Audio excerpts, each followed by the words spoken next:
Mga kababayan, ako po, pinangalanan na. Patay tayo dyan, ha? Pinangalanan na mga kababayan ng kampo ni Sara Duterte kung sino ang hudas. Nako po. Kung kahapon or sa mga nakaraan nating live mga kababayan, ang hudas sa kampo ni Sara ay si Bongo, ang sabi nila, ngayon mga kababayan ay nagkaroon pa ng isa. Naku, dalawa na. Clarito Rosalen, kay Ma'am Lily Tonini, kay Chris Bahamonde, kay Doris de la Cruz. Ayan. Mga kababayan, ito po, panoorin at pakinggan po natin. Ma'am Lily Tonini, kay Chris Bahamonde, hello po. Pakinggan at panoorin po natin mga kababayan, no? Na kung nakaraang araw dito sa ating pinag-uusapan ang pinaghinalaan nilang hudas ay si Bongo, ngayon naman ay nadagdagan si Aimee na at si Bongo. Nako po, mukhang sisipain na yata si Aimee at si Bongo sa hihanay ni Sara. Nako po, patay kayo dyan. At mga kababayan, kung naalala ninyo, ang pinaghihinalaang hudas sa kampo ni Sara at naghudas kay Bato at nagsuplong sa ICC. Kaya daw ito'y naaresto na kung saan sinabi ng otoridad na wala namang Batong naaresto. Ang sabi nila ay si Aimee daw at si Bongo. Kaya daw mga kababayan, kung napansin ninyo ay si Aimee ay inalis daw sa pangalawang GC, no?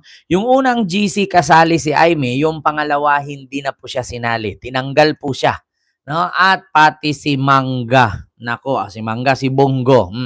Pakinggan natin na mga kababayan. Mga Marites Mosney, maraming salamat po sa inyong super sticker. Thank you so much po. At sa Sirisa Force. Ayan, maraming salamat po sa inyong lahat. Pakinggan natin ha mga kababayan, itong ating source na napaka-fake news.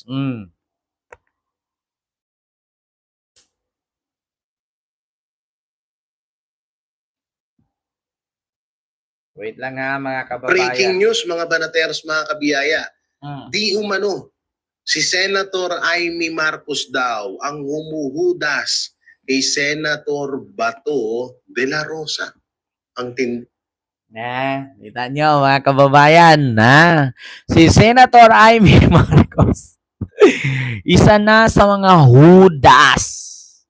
At naghudas kay Bato kung bakit si Bato ay naaresto ng ICC. Nako, ito na nga. So, syempre may magtatanong dyan. Sir Jay, yung nilabas mo nung mga nakaraang araw at nakaraang buwan na may sinasabi kang traidor sa kampo ng mga Duterte, si Senator Aimee Marcos ba yun? Hindi. So, kung totoo man na si Senator Aimee Marcos ang umuhudas kay Senator Bato de la Rosa, so dalawa na sila. Hindi na lang pala yun ng isa, kundi dalawa na sila, ha? Narinig nyo ha? Dalawa na ang naghudas. Bukod kay Aimee, si Bongo yung isa. Kasi, eto puntahan natin yung comment section bago natin ipagpatuloy yung sinasabi niya. Pwede naman talaga kasi nga hinudas niya nga kapatid niya yung ibang tao pa kaya. Which is totoo naman talaga, mga kababayan. Tama ang sabi ni Richie Busa. Huwag na po kayong magtaka kung sakali man na paghinalaan nila na si Aimee ang naghudas kay Bato at hudas sa hanay ni Sara. Kasi kung tutuusin, kapatid nga niya inudas niya. So anong expected ng tao? 'Di ba? Tama naman mga kababayan. So ano naman ngayon? Kung malaman nilang hudas si Aimee, yung kapatid nga ni Aimee inudas nga niya. 'Di ba? Continue. Di ba hero ng mga DDS si Aimee? Well, it takes a hudas to know a hudas. Sabi ni Joseph Pinalber, hero nga daw kasi bakit? Mga kababayan, kasi di ba ang sabi, nagsalita na daw si Aimee na addict, mga bata pa lang kami ni Bongbong, tapos sabi niya, bangag ang administrasyon na ito. Nako. Pangatlo, wag ka na magtaka kung madaming hudas sa side nyo. Di ba? Oo, nagkahudasan na yung mga hudas. Next content na Boy Libag. Blood is thicker than water. Brother pa rin niya, kakampihan niya. Natural yan. Kita nyo mga kababayan. Ito pa yung sunod. Boss, wag mo kalimutan maligo. kahit masama ang panahon. Putang ina talaga. Mga kababayan, malibag kasi ito si Jiggy Bara eh. Sige lang, gumawa ka lang ng content mo. Next, si Marcoleta naman. Oy, si Dark Mode ang kilikili. Tama yan, kayo-kayo na nga lang gagaguhan. Magkapatid is magkapatid pa din. Period. Ba't walang filter ngayon, boss? Nakita nyo yan, walang filter. Oh, totoo siguro yan kasi unang-una magkapatid sila eh. Siyempre, Marcos. Ang kamatis ay hindi mabubunga ng mangga. Yung hugis niya pala, niya palang char. Nako, nakaisip-isip din pag may time. Hilodin mo muna batok mo. Kayo-kayo nag-aaway. Di ba? Kita nyo mga kababayan. O, continue natin yung sinabi ni J.G. Bara. Hindi po si Senator Amy Marcos yung tinutukoy ko na huda sa kampo ng mga Duterte. So ibig sabihin, Ano ba dalawa na. talaga? At sa totoo lang, simulat sa pool, wala talaga kaming tiwala kay Amy Marcos. So Ano ba talaga? Ito na naman yung katangahan ni Jiggy Bara eh. Kanina kakasabi niya lang si Amy daw ang hudas. Tapos ngayon, wala daw siyang sinabing si Amy ang hudas. Pero ngayon, sinabi niya, wala daw siyang tiwala kay Amy. Ano ba talaga? Jiggy Bara, hindi kita maintindihan. Sa totoo lang, ano ba yung content mo? Mga kababayan, natatawa ako mag-isip dito. Ang pangit mag-content, ang hirap ka-banding nito, parang lasing. Ito yung yung iinom ngayon ng alak tapos yung epekto ng alak next week pa. Ano to? Ang pangit magkwento, simpangit niya. 'Di ba? 'Di ba, Ma'am Maria? Pero hindi ko siya maintindihan, sa totoo lang. Sabi niya kanina, ulitin natin natatawa ko sa, parang yung epekto ng pag-inom niya ngayon pa na lang, ngayon pa, parang na alam niyo yung napilayan ka, after 3 days pa yung effect. Ganun siya mag-vlog. Continue. Sa ano pa bang expect natin dito? Tanga-tanga, scammer, budol, wala tayong maasahan dito, kaya pakinggan na lang natin. Ito, breaking news mga banateros, mga kabiyaya. Di umano, si Senator Amy Marcos daw ang humuhudas kay Senator Bato de la Rosa. Ang tindi. So, syempre may magtatanong dyan. Sir Jay, yung nilabas mo nung mga nakaraang araw at nakaraang buwan na may sinasabi kang traidor sa kampo ng mga Duterte, si Senator Amy Marcos ba yun? Hindi. So kung totoo man na si Senator Amy Marcos ang umuhudas kay Senator Bato de la Rosa, so dalawa na sila. Hindi na lang pala yun ng isa. Kundi dalawa na sila, ha? Hindi po si Senator Amy Marcos yung tinutukoy ko. Ang hirap niya magkwento, resulta ng katangahan yan eh. Kakasabi niya, si Amy Marcos daw ang naghudas. So ang tanong, si Amy Marcos bang tinutukoy ko? Hindi. Paano yung nauna mong sinabi? Dalawa na sila. Ang hirap niya mag-content. Hindi mo maintindihan kung isa-isahin mo. Sabi, wala siyang sinabing si Amy, pero kakabigkas niya lang si Amy. Tapos paano daw yung unang sinabi? Hindi daw yun si Amy, pero dalawa na sila. Alam niyo, mabuang ako dito sa mga DDS eh. Continue. Nahuda sa kampo ng mga Duterte. So ibig sabihin, dalawa na. At sa totoo lang, simulat sa pool, wala talaga kaming tiwala kay Amy Marcos. Di ba? Wala siyang sinabing si Amy ang naghudas, pero simulat sa pool, wala siyang tiwala kay Amy Marcos. Putang inang yan, Sorry. Sinasabi naman namin yan sa kanya, hindi namin siya sinuportahan sa kampanya niya, hindi namin siya binoto at never namin siyang iboboto kahit kailan magpakailanman ng GMA7.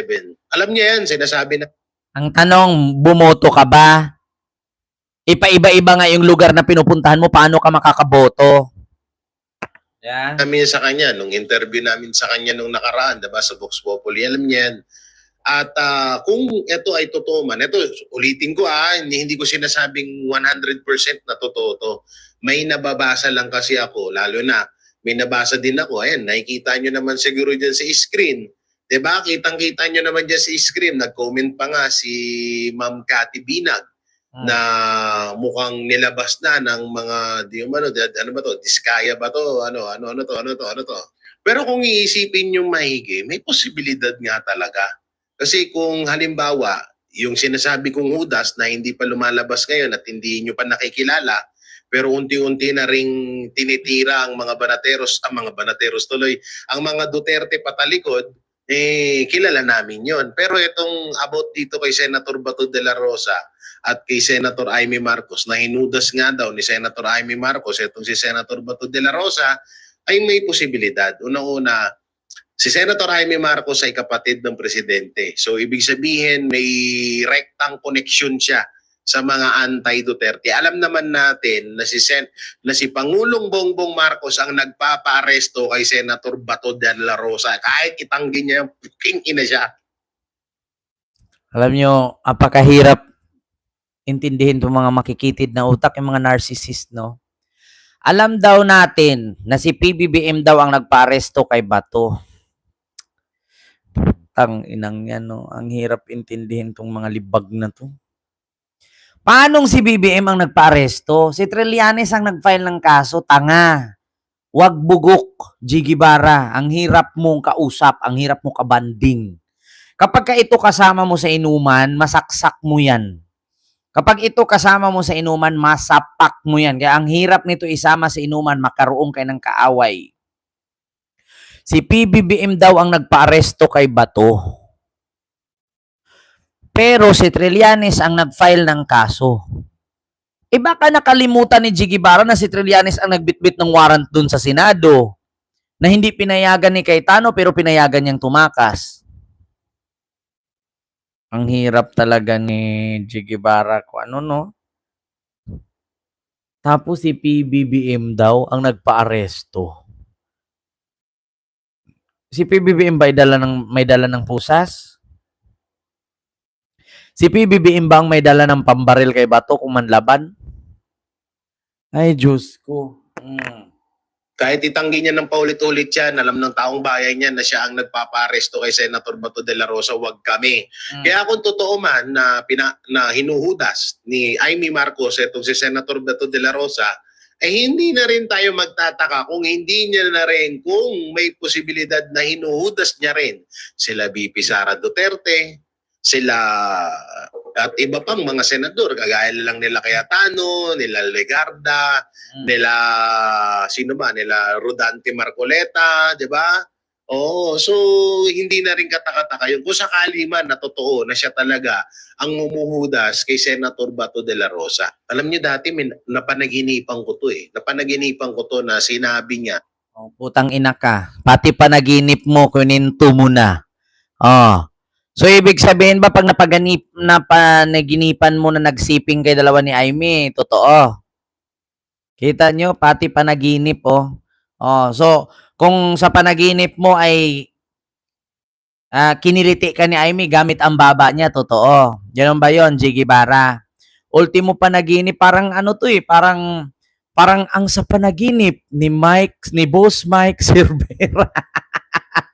Kung sa panaginip niya, kiniliti siya ni Amy gamit ang baba, totoo. Nabuang. Ultimo panaginip, kuninto na. Or ginagawa, meron talagang humuhudas, nagbibigay ng mga info kay tawag dito doon sa administrasyon kung ano yung mga galawan. So, etong dalawa at yung sinasabi ko na isang hudas bukod kay Senator Amy Marcos, ganito rin yung ginagawa.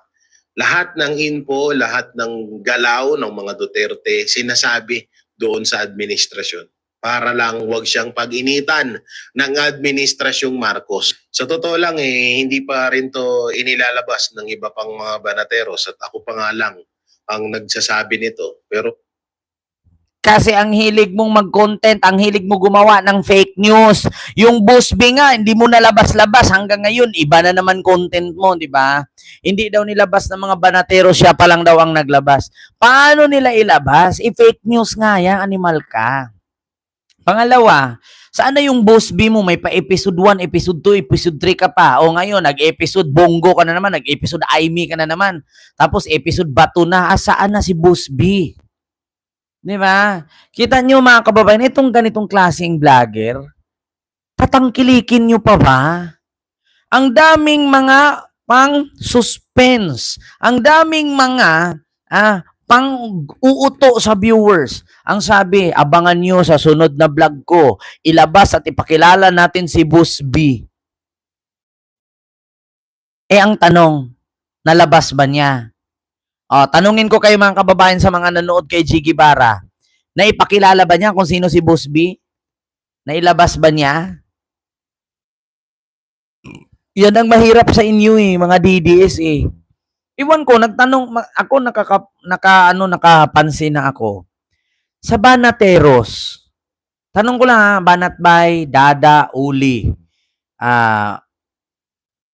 Tawag dito, Banat Bay, Dada, Uli, Judia, at sa mga iba pang kasamahan dyan sa Banateros.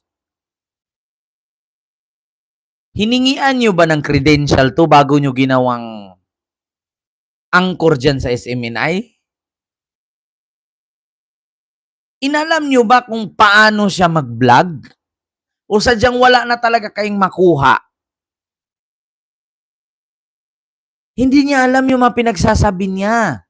Pangalawa, ang content niya, puro kwento, kwentong barbero. Di ba? Pangatlo, ang dami niyang episode na pasuspense ng pasuspense. Tapos ending, natapos na lang yung episode 2, 3, 4, 5 niya, wala pang lumabas na karakter. Lumipat na naman ang panibagong content. Diyos ko naman. Alam naman na ng lahat yan. Kung sakali man naunahan ako nitong taon na to pero darating din kasi ang panahon Darating at darating ang panahon na itong tao na to ay ibubulgar ng mga Duterte. Siguro sa panahon ngayon hindi pa kasi 'di ba? Baka sabihin baka palabasin nito sinisiraan siya kasi ganito, kasi ganyan. So sa totoo lang dati pang may ginagawang katarantaduhan etong tao na to sa mga Duterte. Yun nga lang, siguro, baka dahil baka nag-aantay lang sila ng tamang panahon at matinding ebidensya para magpatotoo sa publiko na ito ay Judas. At ulitin ko, yung sinasabi kong Judas sa kampo ng mga Duterte, hindi si Amy Marcos yun. Kung halimbawa man na totoo na hinuhudas si Amy Marcos, ay si Senator Bato de la Rosa ni Amy Marcos, di dalawa na sila. Ang galing, di ba? Simulat sa poll, wala na kaming tiwala dyan kay Senator Amy Marcos, mga Banateros. Alam nyo naman yan, balibalik ta rin nyo man yung mundo, Marcos pa rin yan.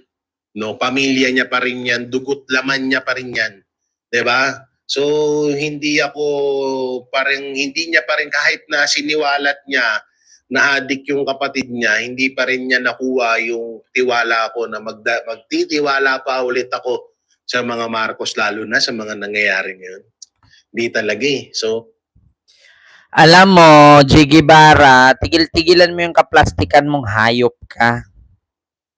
Kahit kailan daw, hindi siya magtitiwala sa mga Marcos.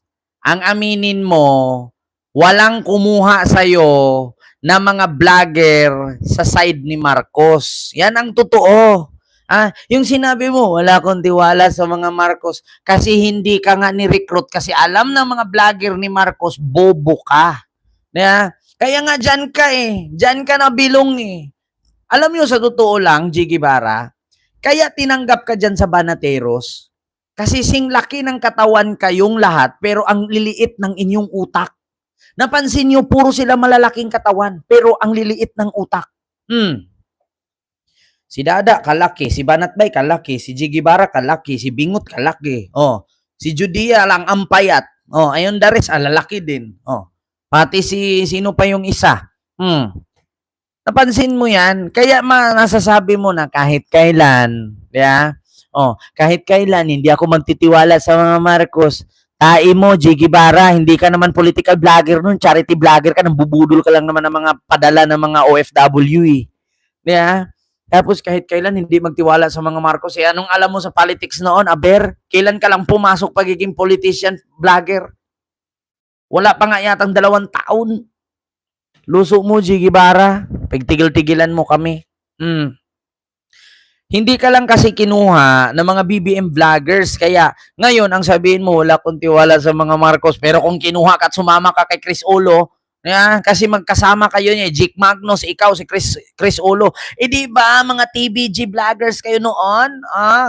Kung sinabay ka dito ni Chris Olo at ni Jake Magnus, kung sinama kanila nung pagkatapos ng TBG, do you think sasabihin mo ngayon, wala kang tiwala sa mga Marcos? Loso mo, wala lang talagang kumuha sa'yo dito sa administrasyon. Vloggers, bakit? Kasi bubo ka nga. Diyos ko, makikita mo naman sa content pa lang eh.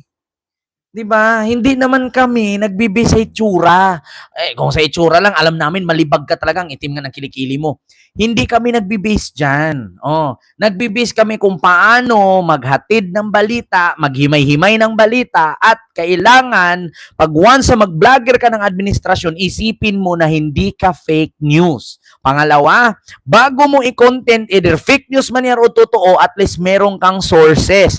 Hindi yung di umano, si Aimee naghudas daw. Putang ina, mag-content ka na nga lang, kwento pa eh. Asan yung source? Nakita nyo kadalasan sa content ni Jiggy Barra, may naipakita ba mga article? Sa lahat ng vlogger sa DDS, si Banat Bay lang ang mag-content na nagre-react ng mga video. Nakita nyo mga DDS? Majority sa mga DDS vlogger hindi gumagamit ng sources. Kaya nga nabansagan silang fake news eh. Si Banat Bay lang ang bukod tanging vlogger sa mga DDS na pag nag-content at nag-vlog, may source. Pero imbes na yung source ay himay-himayin, hahanapan ng butas. Halimbawa, Administrasyong Marcos, binalita ng maganda sa TV.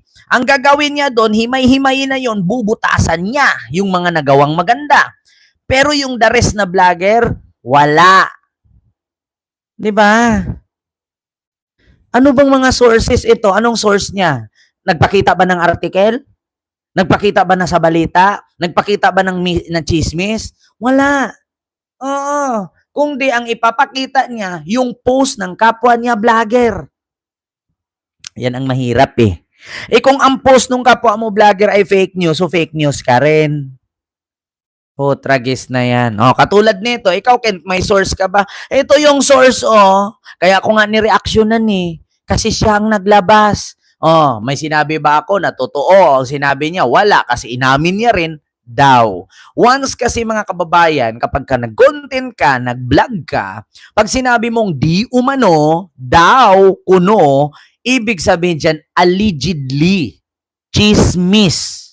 Mga kababayan, pag sinabi mong si Bongo at si Aimee daw, or kung wala mang daw, may question mark, ibig sabihin, nagtatanong. So kung nakita nyo naman sa ating thumbnail, question mark at exclamatory point. Eto, kada content, hi, good morning, ganyan-ganyan, ganun-ganon. Kwentong barbero, kwentong libag, kwentong brownout. Diba? So yun po yun, mga kababayan, no? Nang sabi niya, di umano, si Aimee naghudas kay Bato. Pangalawa, bukod kay Aimee, dalawa na daw ito, hudas sa hanay ni Sara o sa kampo ng mga Duterte na patay tayo dyan.